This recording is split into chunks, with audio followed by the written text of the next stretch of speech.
Couple of points I forgot to mention in the previous video entitled Diagnosing Motorcycle Carb Issues. Check your timing. No pun intended, check the points. Condition, gap, dwell, and your condensers. So I'm assuming in the previous video you've already checked that. Here's another issue I forgot to mention. Are the baffles plugged up, or even the entire exhaust system coked up is the English sort of version of that. That can be corrected by caustic sodas, powerful degreasers, etc.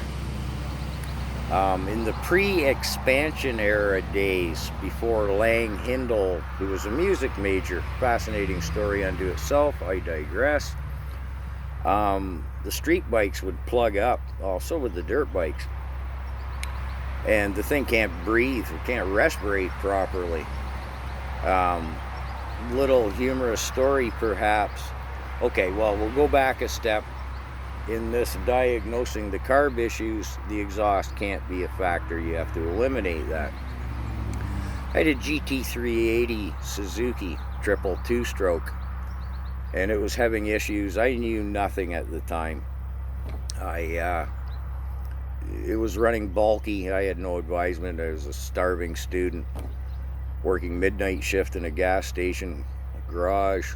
I literally cut the exhaust into like 1-foot pieces, scrubbed the carbon out with a wire brush, welded the triple exhaust system all back together. Or was it a 3 into 4? I think it was a 3 into 4. Yeah, it looked terrible with chrome and all that, but hey, I was a starving student.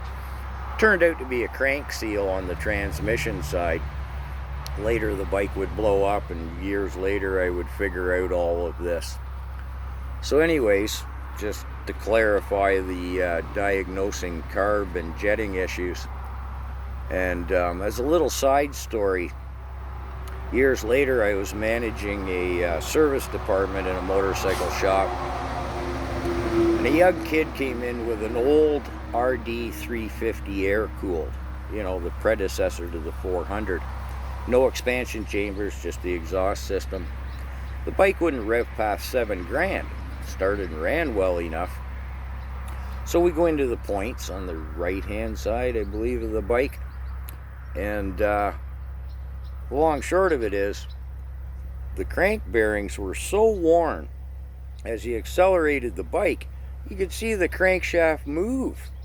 No kidding. I called all the guys under me in the shop. I was like, check this out. Can you believe it? Somehow that crank seal held. It didn't bleed air from the point side. On the other side, it'll drink transmission fluid. So we could start the bike, loosen the points plate, and you could adjust it, and the bike would pull red line, which I think was 9,500 RPM or something. But then if you fixed it there, it wouldn't start. So this poor kid, he was just a young guy who really, you know, starting out in the world, had no money. Somebody'd sold him a lemon. And, you know, we brought him in, showed it to him. He could comprehend what was going on, and it was like, so I just ride around on this thing. It's a dog. Because it won't get into the just the bottom end of that peaky RPM. Wow, craziest thing I've ever seen. Again, how that crank seal held, I have no idea. Another way to clean out an exhaust system, if you don't want to go through the laborious degrease caustic soda soap thing and stuff, you've pulled out the baffle, you've cleaned it, you've repacked it.